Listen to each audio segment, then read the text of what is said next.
नमो भगवते वासुदेवाय। कृष्णाय वासुदेवाय हरे परमात्मने प्रणतक्लेशनाशाय गोविन्दाय नमो नमः। नमः परमहंसास्वादितचरणकमलचिन्मकरन्दाय भक्तजनमानसनिवासाय श्रीरामचन्द्राय।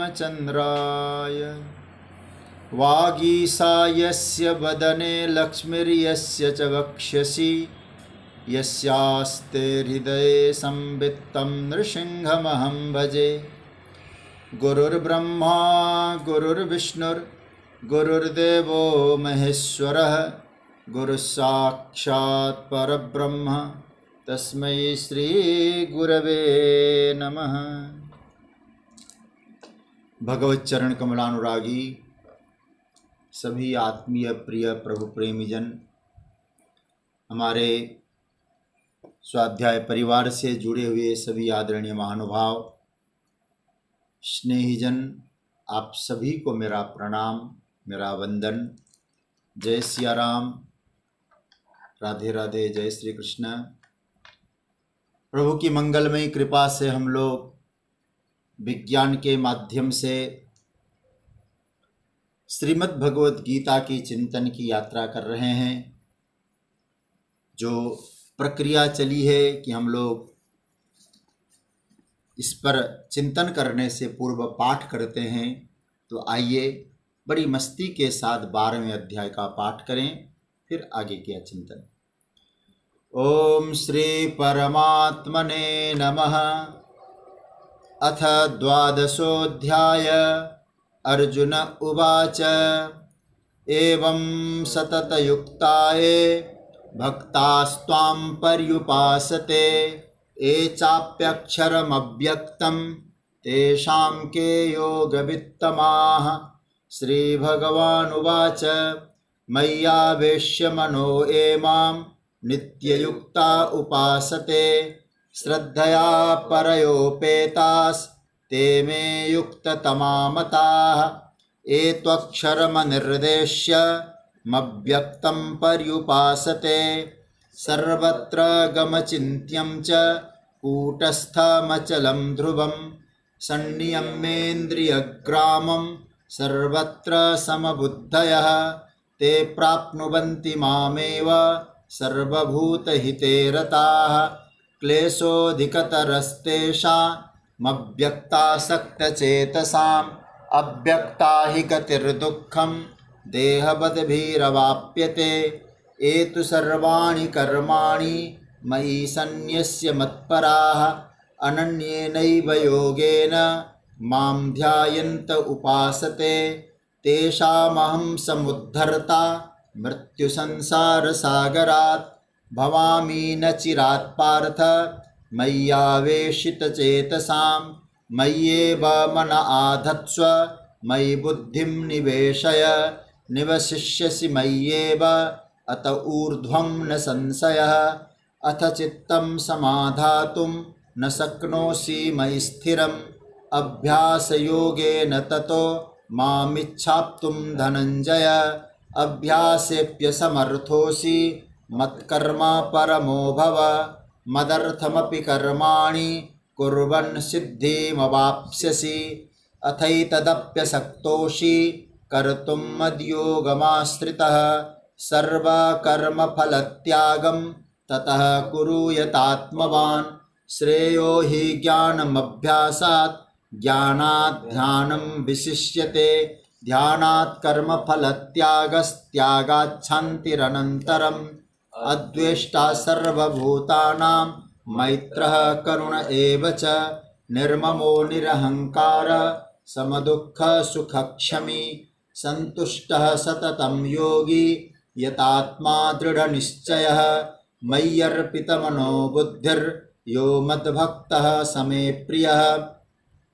यस्मान्नो द्विजते लोको लोकान्नो द्विजते च यः हर्षामर्षभयोद्वेगैर्मुक्तो यः स च मे प्रियः अनपेक्षः शुचिर्दक्ष उदासीनो गतव्यथः सर्वारंभ परित्यागी यो मद्भक्तः स मे प्रियः यो न हृष्यति न द्वेष्टि न शोचति न कांक्षति शुभाशुभ परित्यागी भक्तिमान् यः स मे प्रियः समः शत्रौ च मित्रे च तथा मानापमानयोः शीतोष्ण सुख दुःखेषु समः संग विवर्जितः तुल्य निंदास्तुतिर्मौनी संतुष्टो येन केनचित् अनिकेतः स्थिरमतिर्भक्तिमान् मे प्रियो नरः एतु धर्म्यामृतमिदं यथोक्तं पर्युपासते श्रद्धाना मत्परमा भक्तास्तेतीव मे प्रियाः। ओम तत्सदिति श्रीमद्भगवद्गीतासूपनिषत्सु ब्रह्म विद्यायां योगशास्त्रे श्रीकृष्णार्जुन संवादे भक्ति योगो नाम द्वादशोऽध्यायः। श्रीकृष्णार्पणमस्तु। भगवान की कृपा से हम लोग 19वें श्लोक का चिंतन कर रहे हैं, उस पर मनन कर रहे हैं। भगवान ने कहा कि तुल्य निंदा स्तुतिर्मौनी संतुष्टो येन केनचित् अनिकेतः स्थिरमतिर् भक्तिमान में प्रियो नरः। भगवान कहते हैं जो निंदा स्तुति में समान रहता है, किसी भी प्रकार की परिस्थिति आए उसमें संतुष्ट रहता है, अनिकेत रहता है। अनिकेत की चर्चा हम लोगों ने कल डिटेल्स में की। अब भगवान कहते हैं अनिकेत शब्द का इतना ही अर्थ है घर अपना नहीं मानता। हम लोग साधना की दृष्टि से जहां हम रहते हैं प्रभु के घर में रहते हैं, भगवान को ही अपना घर समझता है। और आगे कहते भगवान स्थिरमतिर, एक बड़ा प्यारा लक्षण है भक्त की। भक्त की मति, मति मतलब बुद्धि, भक्त की बुद्धि कभी अस्थिर नहीं होनी चाहिए, विचलित नहीं होनी चाहिए, एकदम स्थिरता को प्राप्त हो ऐसी बुद्धि भक्त की होनी चाहिए, जिसकी मति स्थिर है। और भगवान भाष्यकार ने, जगतगुरु शंकराचार्य ने स्थिरमति शब्द का अर्थ दिया भाष्य में, स्थिरा परमार्थ विषया यस्य मति स स्थिरमति।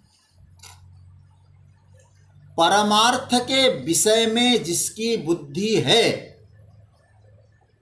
उसी का नाम है स्थिरमति। परमार्थ में, परमात्मा में लगी हुई बुद्धि, स्थिरता। देखिए साधना की यात्रा ही यहीं से चालू होती है। हमारी बुद्धि एक जगह टिक तो जाए। हम लोग, बहुत सारे लोग हैं जो गजेंद्र स्तुति का पाठ करते हैं। गजेंद्र स्तुति में क्या मंत्र आया? एवं व्यवसितो बुद्ध्या।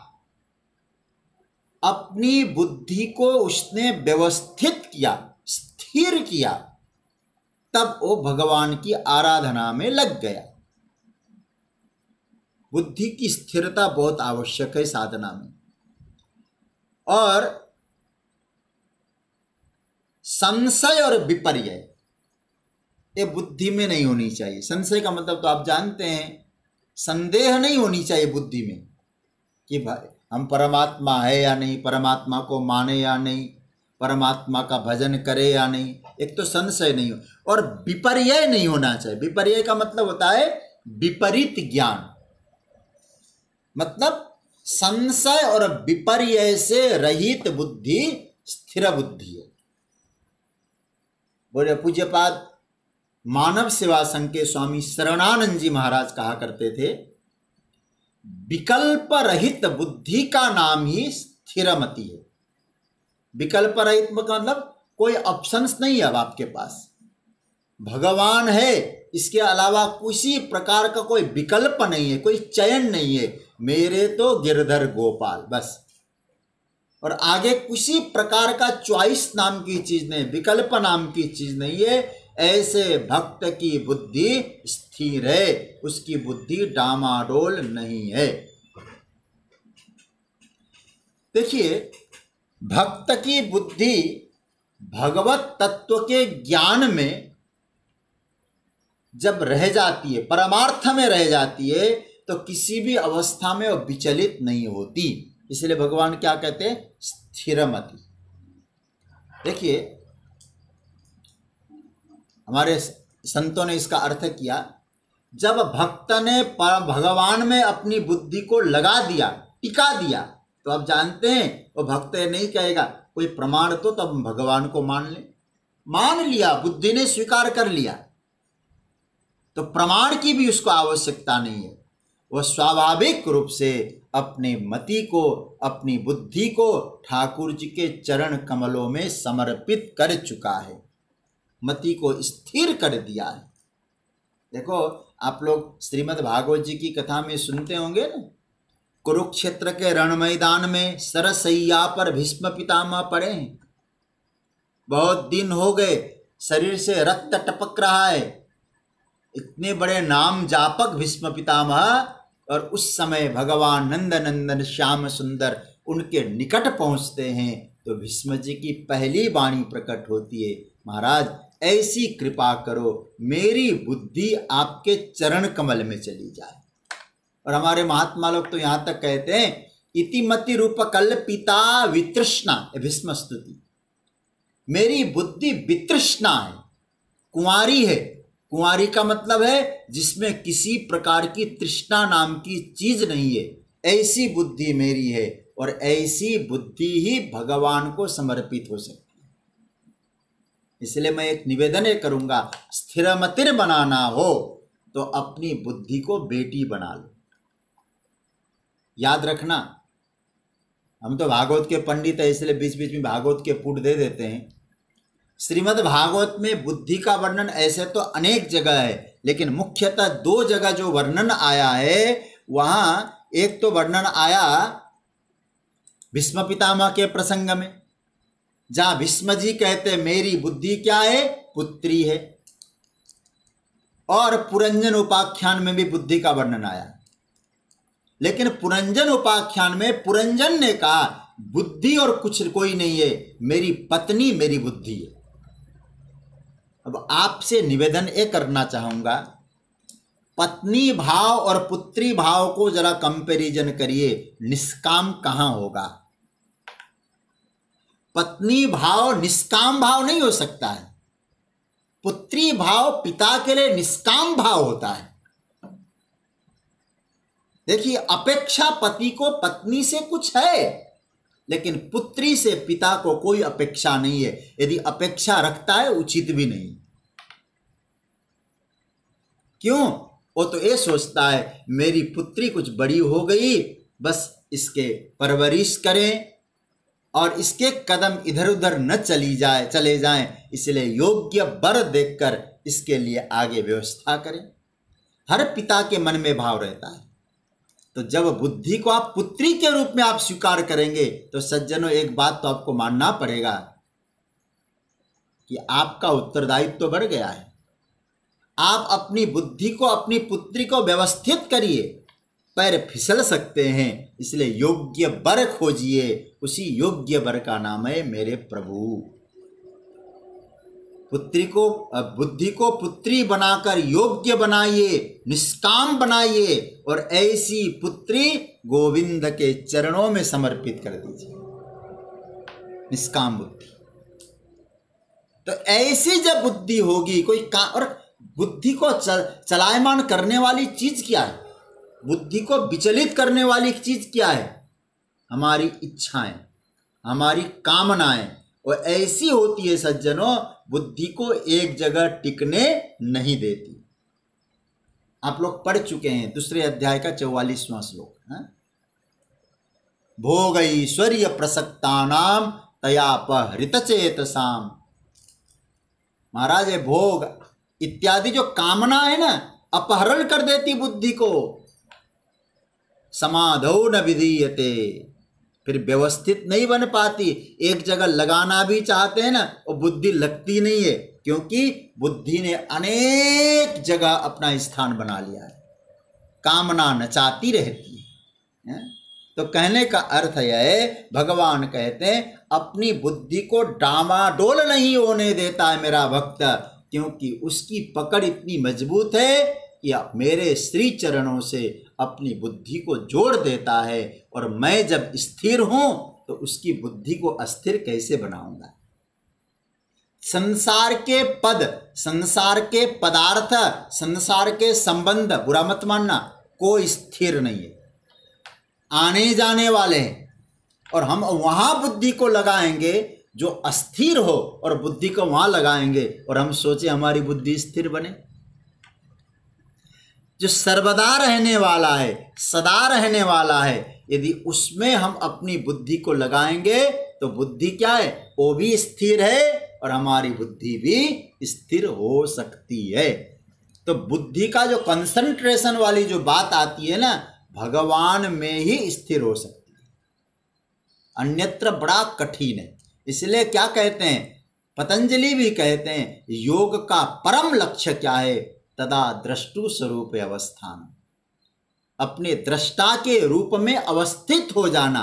वो कब हो पाएगा, जब परमात्मा हमारे लिए भाव आए। जगत अस्थाई है, जगत अस्थिर है, अस्थिर यदि कोई है तो भगवान है। तो भगवान में अपनी बुद्धि को जोड़ दो, और अपनी बुद्धि को परमात्मा में जोड़ने के लिए क्या करना होगा, एक दो बातें कहूं। भगवान को महत्व दो, प्रभु को महत्व देना चालू करो, प्रभु के प्रति एक आकर्षण का भाव बनाओ, क्योंकि बुद्धि वहीं जाती है जहां आकर्षण होता है। परमात्मा के प्रति हमारा आकर्षण बने, परमात्मा को महत्व दें, और तीसरी बात, परमात्मा को अपना समझें। मैं 3 बातें कही, महत्व दीजिए, आकर्षण बढ़ाइए, और तीसरी बात है अपनत्व का, आत्मीयता का, एक मेरा अपना है, ये भाव को दृढ़ करें। इससे होगी रति, और जब रति होगी तो मति सुधरेगी। ठीक है ना। जब भगवान में इस प्रकार की रति बन जाएगी तो आपकी मति स्थिर हो जाएगी। रति दृढ़ हो जाए तो मति भी दृढ़ हो जाए, और मति दृढ़ हो जाए तो गति स्वतः बन जाए। ये इसका सूत्र है। इसलिए भगवान यहां कहते हैं कि स्थिर मतिर, मेरे भक्त की बुद्धि स्थिर होती है। गीता में तो भगवान ने बुद्धि पर बहुत बल दिया, हम लोग दूसरे अध्याय में पढ़ चुके हैं, देख चुके हैं। भगवान स्वयं कहते इस बात को कि अर्जुन, प्रज्ञा, स्थित प्रज्ञा, प्रज्ञा मतलब बुद्धि, उसको स्थिर करना है, स्थिर बनाना है। उसके कई उपाय बताए, लेकिन अब भगवान यहाँ एक सूत्र दे रहे हैं, स्थिर मति, मति को स्थिर करो, और स्थिर परमात्मा में ही संभव है। अच्छा महाराज, इन लक्षणों से जो युक्त होगा, तुल्य निंदा स्तुतिर्मौनी संतुष्टो येन केनचित् अनिकेत स्थिर मतिर। अरे महाराज, ये जो लक्षण जिसमें घट गए उसको आप क्या कहेंगे? भगवान कहेंगे जैसे धन जिनमें आ गया धनवान हो गया, ये लक्षण जिसमें आ गए भक्तिमान में प्रियो नरः, वो भक्तिमान हो गया। तो भक्त के लिए भक्त, जैसे धनवान के लिए धन उसके लिए सर्वस्व निधि है, तो भक्त के लिए ये जो लक्षण है क्या है? ये संपत्ति है उसकी। तुल्य निंदा स्तुतिर्मौनी संतुष्टो येन केनचित् अनिकेत स्थिरमतिर, क्या है? ये भक्तिमान है। ये उसकी, ये जिसके जीवन में आ गए वो भक्तिमान हो गए। संस्कृत व्याकरण के अनुसार है मतु प्रत्यय है। जैसे बुद्धि है तो बुद्धिमान, धन है तो धनवान, उसी तरह से यहाँ क्या हुआ? भक्ति है। भक्ति मतलब ये लक्षण है तो भक्तिमान है। अच्छा महाराज, इस प्रकार के लक्षण जिनके पास है उसको तो आपने कह दिया भक्तिमान। अच्छा, भक्तिमान बन गया तो उसको बेनिफिट क्या मिलेगा? उसको क्या फायदा होगा? तो भगवान ने बहुत सुंदर जवाब दिया, वो मुझे प्रिय हो जाएगा। सोचिएगा जरा ये। अच्छा, प्रिय क्यों होगा? क्योंकि उसका जीवन द्वंद्वातीत हो जाएगा। अब द्वंद्व नहीं उसके जीवन में, द्वंद्व से रहित जीवन होगा, भक्ति मिलेगी और मुझे प्रिय हो जाएगा। तो याद रखिएगा, प्रभु का प्रिय बनना है। हम भगवान से प्यार करें तो अच्छी बात है, भगवान हमसे प्यार करें यदि आपके मन में इच्छा है, इन लक्षणों को आत्मसात करिए। अच्छा महाराज, ये लक्षण कौन आत्मसात कर सकता है? बताइए तो सही। भगवान ने कहा प्रियो नरः। मुझे लगता है नर शब्द अंडरलाइन करने जैसा है। भक्तिमान में मतलब मुझे, प्रिय नरः, नरः मतलब मनुष्य। भगवान ने यहाँ क्यों नर शब्द का प्रयोग किया? प्रियो नरः। भगवान ये कहना चाहते, देखो ये जो, क्योंकि लक्षणों का उपसंहार है, आगे तो भगवान इसके फल कथन करेंगे, फल बताएंगे। ये उपसंग अंतिम लक्षण है। उसके बाद भगवान क्या कहते हैं? नरः। ये लक्षण मनुष्य में ही आएंगे। मनुष्य इन लक्षणों को स्वीकार कर सकता है, मनुष्य इन लक्षणों को हासिल कर सकता है, उपलब्ध हो सकता है मनुष्य। नरः अर्थात भगवान कहना चाहते, मनुष्य जीवन प्राप्त करके जिसने भक्ति को हासिल किया, भगवान कहते वह वास्तव में नरः कहलाने के लायक है। नर कौन है? केवल शरीर धारण कर लिया और कहने लगे मैं मनुष्य हूं। भगवान कहते केवल शरीर धारण करने मात्र से मनुष्य मनुष्य नहीं कहलाता है। वास्तव में मनुष्यता, नरत्व यदि कहीं है तो भक्ति में है। मतलब जिसने अपने भगवत भक्ति को महत्व न देकर भोग और संग्रह को ही विशेष महत्व दिया। प्रभु एक महाराज दबी हुई जुबान में शायद बोल रहे होंगे, ऐसा सोचने वाला, करने वाला नरः मनुष्य कहलाने के लायक भी नहीं है। भक्ति है तो नर है, मनुष्य है। क्यों नर कहते हैं? बोले देखो, यदि नर है तो नारायण की ओर यात्रा करेगा। तो ये सब किसके लिए बनाए गए? ये मनुष्य के लिए बनाए गए, भक्ति इत्यादि। भगवान कहते हे मनुष्यों, मैंने तुम्हारे लिए लक्षणों का वर्णन किया है। अर्जुन तो माध्यम था, हर कोई इन लक्षणों को आत्मसात कर ले। भगवान ने कहा यदि कर लिया तो मुझे प्रिय हो जाएगा। इसका सीधा अर्थ क्या हुआ? इसका सीधा अर्थ हम कर सकते हैं कि भक्ति के बिना प्रभु का प्रिय पात्र बना नहीं जा सकता।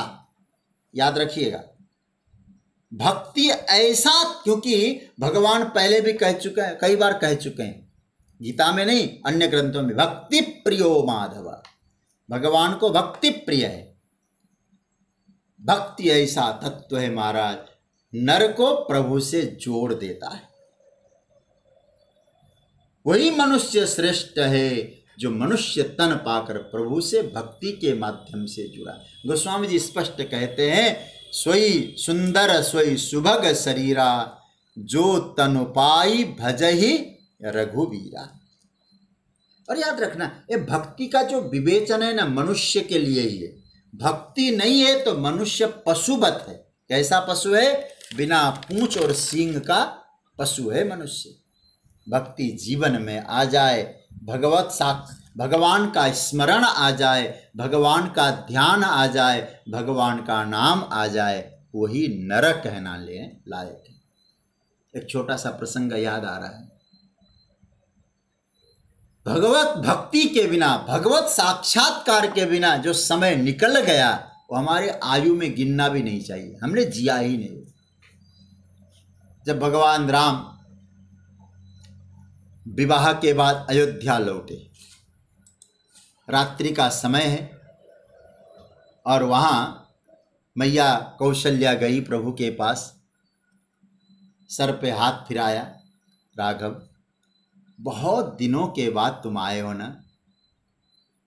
गुरुजी आए थे, गुरुजी आके तुमको ले गए, और आज का दिन, कितना दिन बीता।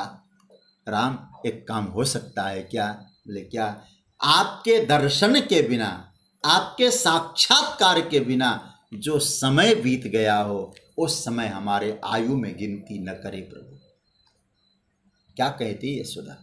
कौशल्या क्या कहती है? जे दिन गए तुम्हि बिनु देखे, ते बिरंची जनी पार ही लेखे। कितनी बड़ी बात है, जरा सोचिए। जो समय आपके भजन के बिना निकल गया, आपकी भक्ति के बिना निकल गया, और पाए मनुष्य तन पाकर भी भगवत भक्ति के बिना जो समय चला जाए, वो समय हमने जिया नहीं है। जीवन को जिया नहीं, जीवन को काटा है हमने। मुझे एक कथा याद आ रही है।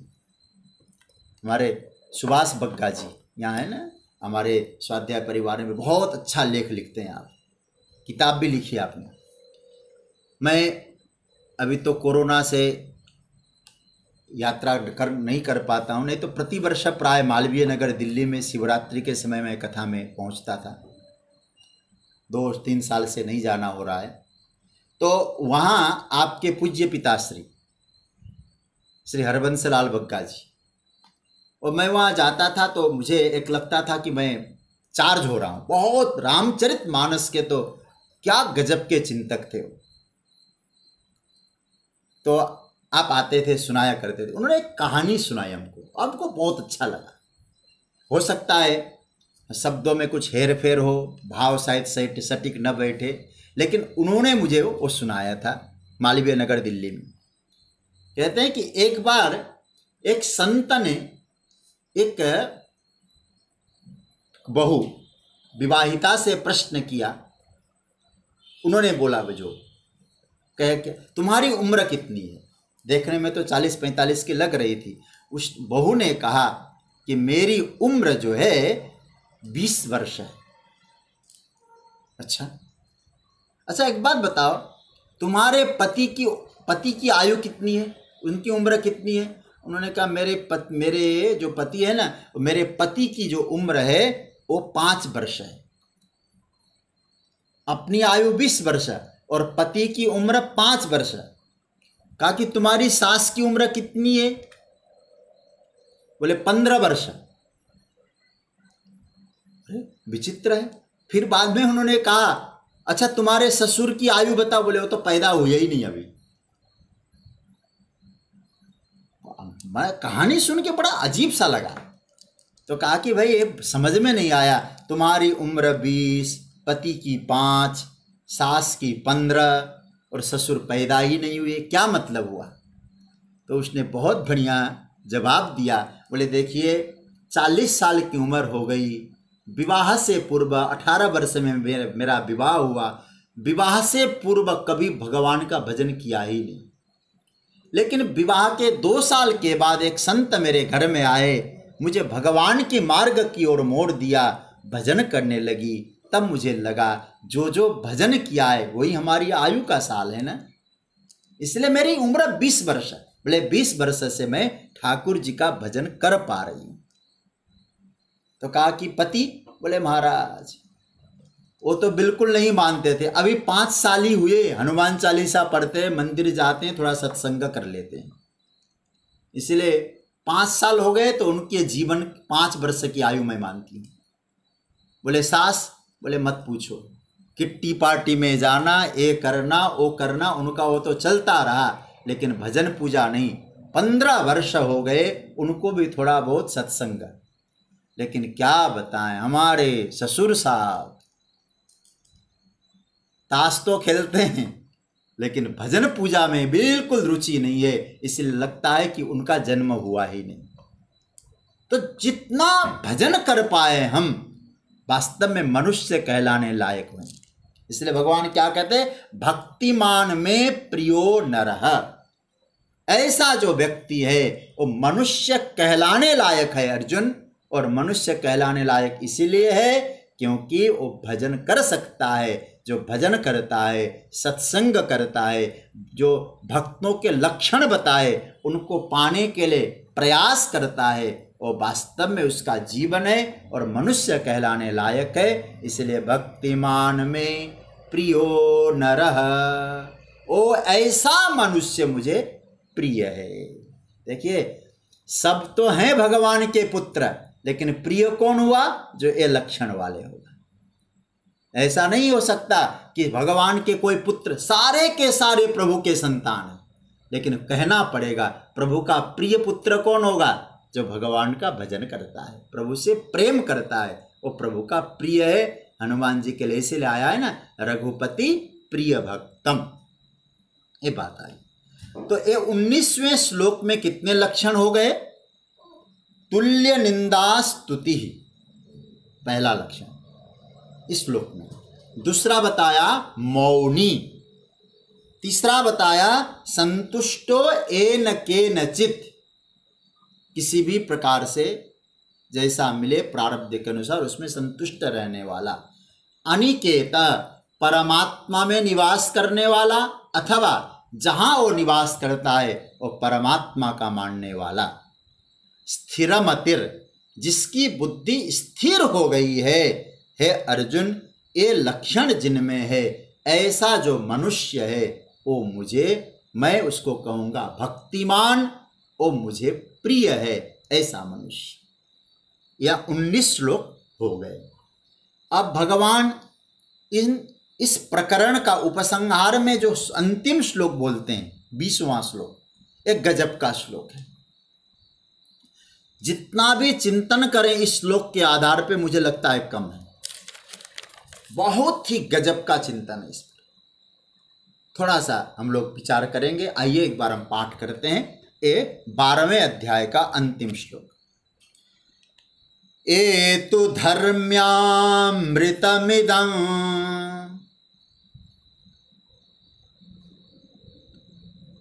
यथोक्तं पर्युपासते श्रद्धाना मत्परमा भक्तास्तेतीव मे प्रियाः। इसका पहले अन्वय देखते हैं। भगवान कहते हैं तू ए श्रद्धाना मत्परमाः भक्ताः यथोक्तम इदं धर्म्यामृतं पर्युपासते ते में अतीव प्रिया। मैं इसको रिपीट कर रहा हूं। तू ये श्रद्धाना मत्परमा भक्ताः यथोक्तम इदं धर्म्यामृतं पर्युपासते ते में अतीव प्रिया।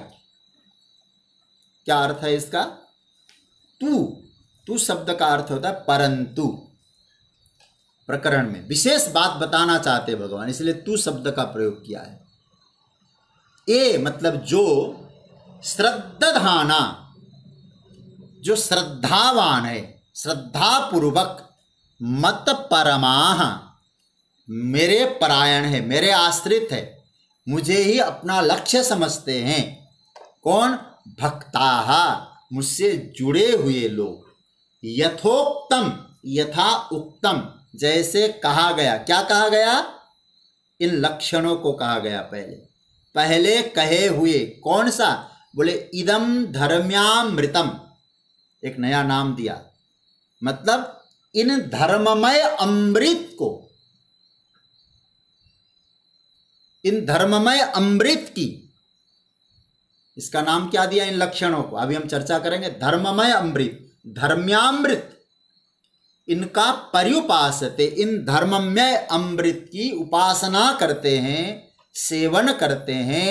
ते हुए मैं, मुझे अतीव प्रिया, अति प्रिय है, अत्यंत प्रिय है, अतिशय प्रिय है।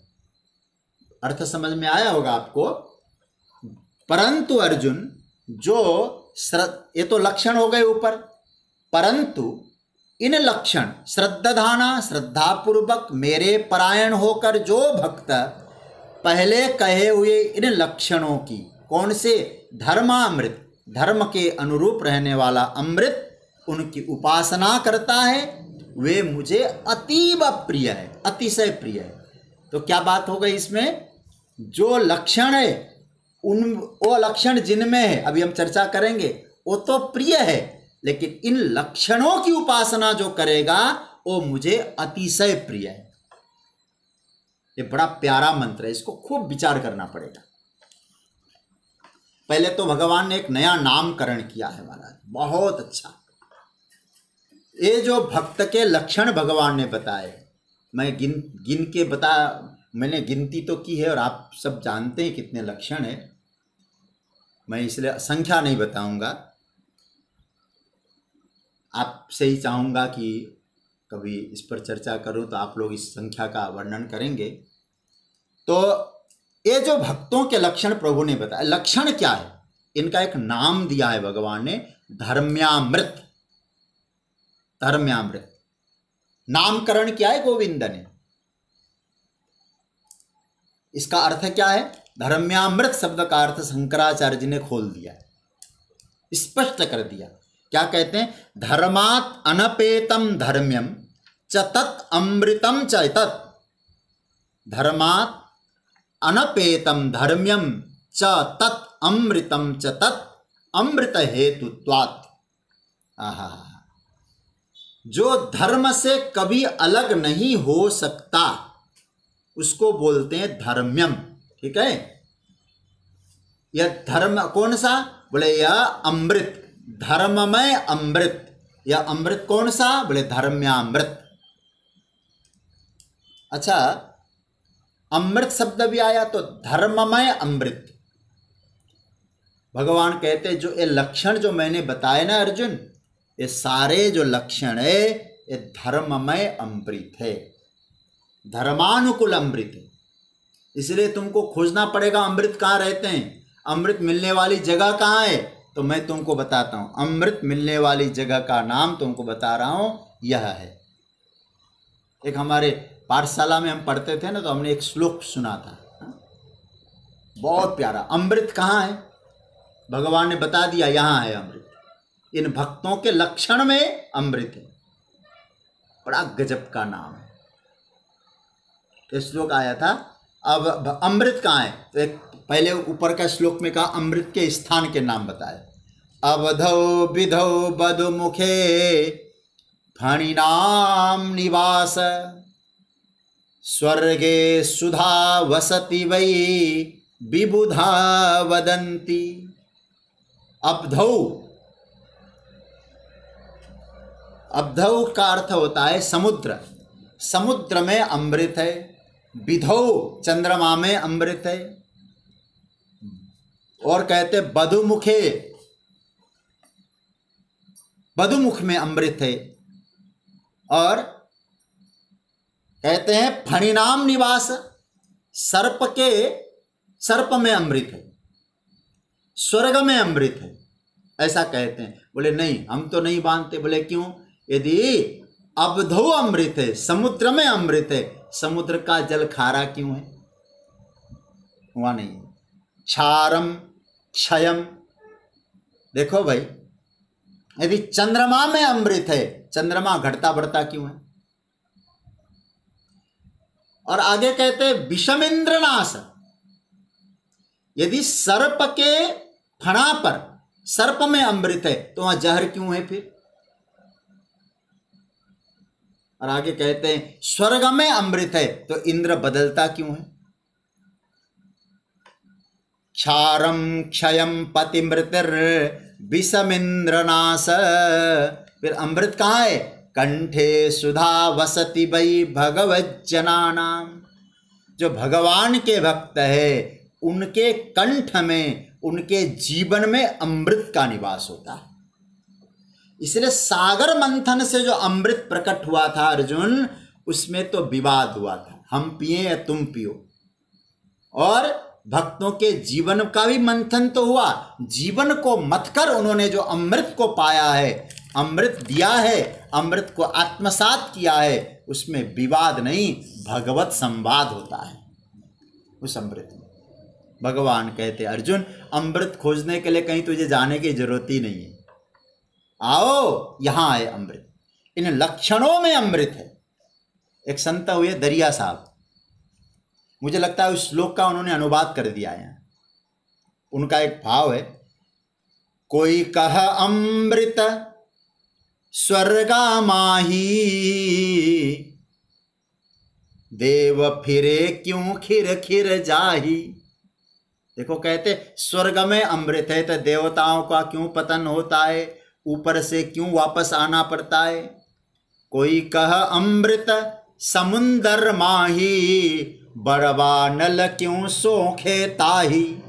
बड़वा नल क्यों, हम समुद्र में यदि अमृत है तो जल खारा क्यों है। कोई कह अमृत शशि में वास, चंद्रमा में अमृत है, घटे बड़े क्यों होवे नाश। घटता बढ़ता है, नाश होता है उसका प्रलय में। और फिर सब अमृत, अंतिम पंक्ति सुनना, सब अमृत बातों का बात, अमृत है संतों के पास। सारे अमृत बातों के अमृत है। अमृत कहाँ है? अमृत है भक्तों के पास। कौन सा अमृत है? दरिया साहब का अंतिम भाव, अमृत दरिया कथा अनंता, जाको पी पी अमर भय संता। ये भक्तों के लक्षण, भक्तों का चरित्र, भक्तों की कथा, यह है अमृत। भगवान कहते अर्जुन, ये भक्तों के लक्षण जो बताए कौन कौन से, अद्वेष्टा सर्वभूता नाम से चालू किया और क्या कहा, स्थिरमतिर, यहां तक अद्वेष्टा सर्वभूता नाम से स्थिरमति, यहां तक जो मैंने लक्षण बताए इनका नाम है धर्म्यामृत, धर्म के अनुकूल रहने वाला अमृत। गिनती कर लेना बाद में आप लोग इसका, मैं इसलिए बहुत सावधानी से बोल रहा हूं। गिनती कहने का जिम्मा मैंने लिया है, गिनती करने की जिम्मेदारी आपको दिया है मैंने।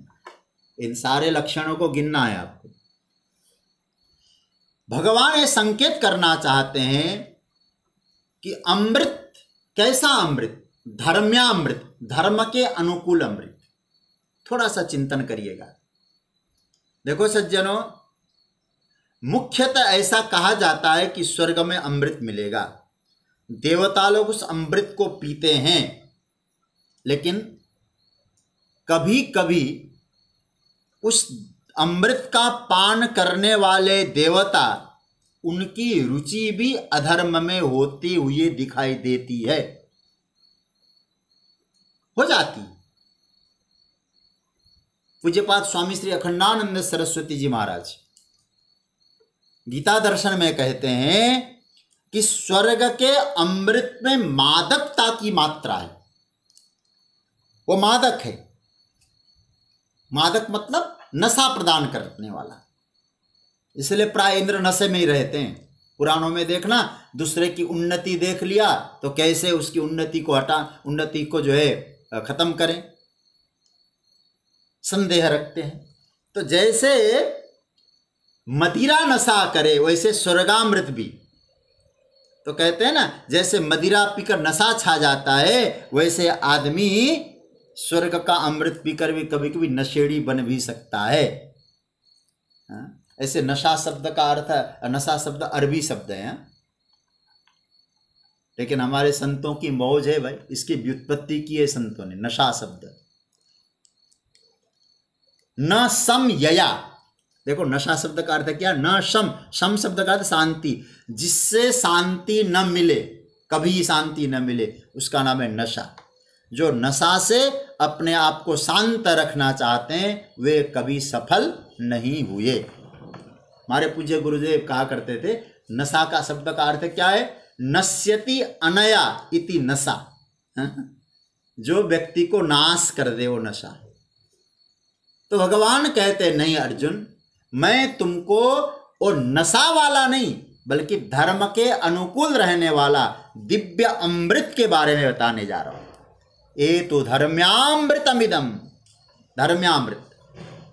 ऐसे अमृत की बात कहूं तो गीता भी अमृत है। गीता के महात्मा में आया ना, दुग्धम गीता मृतम महत् सर्वोपनिषदो गावो दुग्धा गोपाल नंदन पार्थो वत्स सुधीर भुक्ता दुग्धम गीतामृतम महत्। अमृतम अर्थात इस अमृत को धर्म से क्यों जोड़ा? धर्म्यामृत प्रभु ने क्यों कहा? केवल अमृत कह देते तो कोई दिक्कत नहीं थी। बहुत सावधानी से सुनिएगा। एतु धर्म्या, ये जो भक्तों के लक्षण है, इसको धर्म से जोड़ने का अभिप्राय क्या है? देखिए, धर्म से जोड़ने का अभिप्राय है ये अमृत धर्म से युक्त है। धर्म मतलब क्या है? भगवान, मतलब भगवान से संबंधित अमृत है। ऐसे विष्णु सहस्त्र नाम में भी आप लोग पढ़ते हैं ना, भगवान का नाम धर्म है कि नहीं है? धर्मो धर्म विदुत्तमः, तो प्रभु का नाम धर्म है। और क्या है? धर्म भगवान है, और ये अमृत क्या है? धर्म्यामृत है। और इसकी पुष्टि मुझे मिली, गीता की टीकाकारों ने इसकी लिखी, माधवाचार्य जी महाराज ने बहुत बढ़िया अर्थ किया इसका। धर्मो विष्णु तद विषयम धर्मः अमृतम मृत्यादि संसार नाशकम चेति धर्म्यामृतम। उन्होंने स्पष्ट कहा है, यहाँ अमृत के साथ भगवान ने धर्म शब्द को जोड़ा। धर्म शब्द का अर्थ भगवान। तो माधवाचार्य जी का मत है। क्या कहना चाहते हैं? बोले यह अमृत है भगवदीय अमृत है, भगवत संबंध अमृत है, धर्म से अलग नहीं है। मतलब भगवान से अलग ये अमृत नहीं है। अर्थात ये जो अमृत है परमात्मा संबंधी अमृत है। और ऐसे गीता में तो अमृत की चर्चा है ही। ये जो भक्तों के लक्षण, ये धर्ममय अमृत है। तो यह कहाँ उपलब्ध है? बोले यहीं उपलब्ध है, यहीं मिलेगा। भगवान ने नहीं कहा कि तुमको मरने के बाद मिलेगा। भगवान कहना चाहते, अर्जुन यदि साधारण अमृत में धर्म न जोड़ता तुम्हारे इस अमृत के साथ, तो शायद उस अमृत को पीने के लिए स्वर्ग में जाना पड़ता ना। कोई स्वर्ग जाए और स्वर्गामृत पी ले, पर याद रखना स्वर्ग का अमृत तो मरने के बाद मिलेगा। जीते जी तो मिलने से रहा भाई, मरकर ही मिलेगा। और मरकर ही स्वर्ग ही जाएगा, कोई गारंटी तो है नहीं अमृत मिले। एक संत हमसे कह रहे थे कि भैया आजकल तो ऐसा लगता है जिस व्यक्ति ने जन्म लिया स्वर्ग का पट्टा साथ में लेकर आया। क्यों ऐसा? बोले जैसे वो मर जाता है उसके नाम के आगे तुरंत लिख देते हैं स्वर्गीय, और गया कहाँ मालूम नहीं है। क्योंकि नाम जैसे जन्म लिया स्वर्ग की रजिस्ट्री साथ में लेकर ही आया, ऐसा लगता है। मरेगा तो स्वर्ग ही जाएगा, कोई नरकवासी नहीं होता है, नरकगामी नहीं होता है, सब स्वर्गगामी होते हैं। और भगवान यहाँ क्या कहते हैं? मरने के बाद स्वर्ग ही जाओगे, पहली बात कोई गारंटी नहीं। स्वर्ग में जाओगे, अमृत के लिए झगड़ा होगा, मिलेगा कि नहीं मिलेगा कोई पता नहीं। और कोई आज तक उस स्वर्ग के अमृत को पीकर आया हो ऐसा कहने वाला भी हमको मिला नहीं। तो भगवान कहते हैं अर्जुन ये चक्कर छोड़, मरने के बाद अमृत पिएंगे इसलिए उसके लिए कुछ काम करना है नहीं, तो जीते जी पाले। बोले कौन सा है महाराज? बोले उसको आत्मसात कर ले, ये अमृत और कुछ नहीं है, ये भक्तों में पाने वाले, भक्तों में जो बताए गए जो दिव्य लक्षण है यही अमृत है।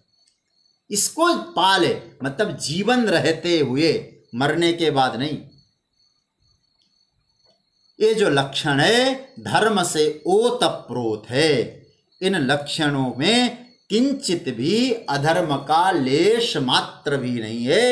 ये लक्षण समुदाय साधन विरोधी नहीं है, शास्त्र विरोधी नहीं है, इसलिए ये लक्षण अमृत है।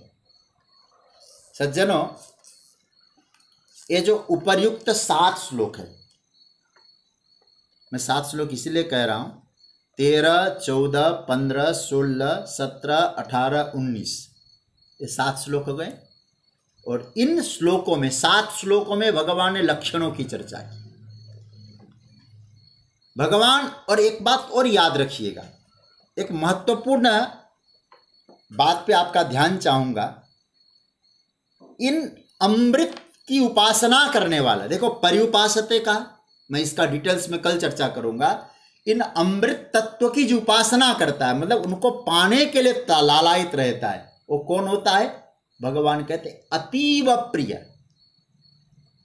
लेकिन ये लक्षण जिनमें है उनको अतीव प्रिय नहीं कहा। ये बड़ी विचित्र स्थिति है। आप सोचिए जरा, ये लक्षणों में देखिए, भगवान ने प्राय सब जगह प्रिय प्रिय शब्द का प्रयोग किया 5 बार। 13 से लेकर 19 तक भगवान ने 5 बार प्रिय शब्द का प्रयोग किया। 14वें श्लोक में भगवान ने कहा यो मद भक्त समय प्रिय। ये प्रिय शब्द अंडरलाइन करिए। दूसरी बार प्रिय बोला, मुक्तो यह स चमे प्रिय, 15वें श्लोक में। फिर 16वें श्लोक में भगवान ने कहा यो मद भक्त समय प्रिय। फिर भगवान ने 17वें श्लोक में क्या कहा? भक्तिमान यह समय प्रिय। और फिर आके भगवान ने 19वें श्लोक में कहा भक्तिमान में प्रियो नर। 14वें, 15वें, 16वें, 17वें और 19वें, इन श्लोकों में भगवान ने 5 बार प्रिय शब्द कहा। तो क्या भगवान कहना चाहते हैं? मतलब ये जो भक्त लक्षण जिनमें वो भक्त मुझे प्रिय है, लेकिन भगवान इससे तो और श्रेष्ठ बात कह रहे हैं। लेकिन इन 20वें श्लोक में भगवान क्या कहते हैं? इन लक्षणों को जो अपने में लाने का प्रयत्न करता है, कैसे? श्रद्धा पूर्वक उपासना करके, है नहीं, लाने का प्रयास करता है वह साधक। कैसा साधक? इन लक्षणों की उपासना करता है। कैसी उपासना करता है? श्रद्धाधाना, श्रद्धा पूर्वक, मत परमा, प्रभु के परायण होकर उपासना करता है। भगवान क्या कहते हैं? वो मुझे प्रिय नहीं है, वो अति प्रिय नहीं है, अतीब प्रिय है। वे भक्त तो प्रिय हैं, लेकिन इन लक्षणों को पाने के लिए जो आप में ललक है, भगवान उत्साह दे रहे हैं अर्जुन के माध्यम से। हम सबको भगवान कहते वो प्रिय नहीं कहूंगा, केवल लाने का प्रयत्न करो, उत्साहित बनो, श्रद्धा रखो इन लक्षणों में, तुम तो मेरे अति प्रिय बनोगे। अति प्रिय ही नहीं, अतीब प्रिय, जिसको हम कह सकते हैं अतिशय प्रिय। अतिशय प्रिय, अति प्रिय नहीं, अतिशय प्रिय। और रामचरितमानस में भगवान, ऐसे तो अतिशय शब्द का प्रयोग कई जगह है, लेकिन 2 जगह मैं आपका ध्यान चाहूंगा। यहाँ भगवान जो अतीब प्रिय कहते हैं ना, उसी को हम लोग अतिशय प्रिय कहेंगे। एक तो है सीता जी के लिए भगवान प्रयोग हुआ है, गोस्वामी जी कहते हैं सीता जी अतिशय प्रिय है। भक्ति है ना, सीता जी साक्षात भक्ति है। वो प्रसिद्ध चौपाई आप सबको याद है, जनक सुता जग जननी जानकी, और क्या आया? अतिशय प्रिय करुणा निधान। वो अतिशय प्रिय है। क्यों? भक्ति है तो प्रभु के लिए अतिशय प्रिय है। दूसरा अतिशय प्रिय, मुझे बड़ा प्यारा लगता है। भगवान ने सबरी माता को नवधा भक्ति का उपदेश दिया। नवधा भक्ति का उपदेश देने के बाद क्या हुआ? भगवान कहते हैं तुम अब मुझे प्रिय नहीं हो। सबरी ने कहा प्रभु फिर मैं कौन हूं? सोई अतिशय प्रिय भामिनी मोरे, सकल प्रकार भगत दृढ़ तोरे। आप सोचिए, छोटा सा विचार करिएगा इसमें। सीता भक्ति है, वो अतिशय प्रिय है। सबरी उन भक्ति के गुणों को आत्मसात करती है, वो भी अतिशय प्रिय है। और भगवान यहाँ श्री कृष्ण कहते उन गुणों को पाने के लिए लालायित रहता हो, श्रद्धा पूर्वक उन गुणों को हासिल करने के लिए तत्पर रहता हो। भगवान कहते वो भी मुझे अतिशय प्रिय है। भक्तास्ते तीव में प्रिया। और याद रखिएगा, श्रीमद् भागवत के महात्म्य में देवर्षि नारद जी कहते हैं ऐसी भक्ति जिनके जीवन में हो, भगवान जिसको अतिशय प्रिय कहेंगे, उनके घर ठाकुर जी बिना बुलाए चले जाएंगे। इसलिए मैं आपसे कहूंगा रामचरितमानस में जहां दो अतिशय शब्द का प्रयोग मैंने किया है, एक सीता जी, राम जी को वहां बुलाया नहीं गया है, राम जी चले गए बिना बुलाए गए। और क्यों गए तो बड़ा, मैं राम कथा में तो बड़ी विस्तार से इसकी चर्चा भी करता हूं। दूसरी बात, सबरी माता ने भी प्रभु को आमंत्रण नहीं दिया था, प्रभु मेरे कुटिया पे पधारे, प्रार्थना जरूर हृदय से करती थी, लेकिन बुलाया नहीं प्रत्यक्ष, आइए आइए आइए, ठाकुर जी की मौज होगी तो आ जाएंगे। बस प्रभु को बुलाने की दरकार ही नहीं है। आप इन भक्ति के लक्षणों को प्रकट करके देखिए तो भगवान अपने आप चले आएंगे, क्योंकि भगवान स्वयं कह रहे हैं ऐसे लक्षण जिनमें है वो मेरे लिए अति प्रिय नहीं है, अतिशय प्रिय है। अर्जुन अतीब में प्रिया, ये प्रभु कहते हैं, बिना बुलाए चले। तो या हूतस्तु भगवान याति नीच गृहस्व। और एक बात और कहूं मैं, ये जो 8 श्लोक है, 8 श्लोक मतलब 13 से लेकर 20 तक, 13, 14, 15, 16, 17, 18, 19, 20, ये 8 श्लोक है ना, इनका एक नाम दिया है आचार्यों ने, आप इसको नोट कर लीजिएगा, ऐसा गजब का नाम है, अमृताष्टक। भक्तों के लिए अमृताष्टक भी बोला गया इनको। तो सज्जनों, ये उपर्युक्त भगवत भक्तों के लक्षण मानव धर्म का नर कहलाने लायक हम सबके लिए सच्चा स्वरूप होना चाहिए, और इन लक्षणों को पाने में ही जीवन की सार्थकता समझनी चाहिए।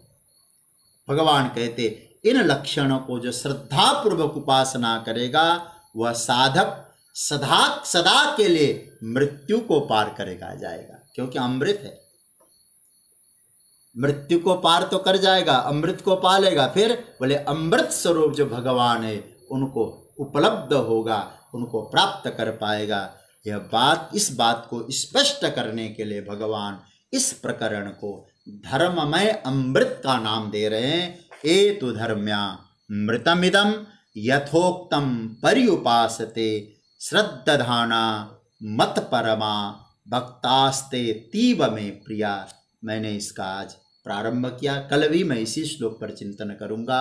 बहुत प्रिय श्लोक है, मनन करने लायक श्लोक है। इन गुणों की विशेषता क्या है भगवान ने इस श्लोक में बताया है। तो आज की चर्चा को यहाँ, अब समय भी संकेत कर रहा है, विराम दिया जा रहा है। कल यथासमय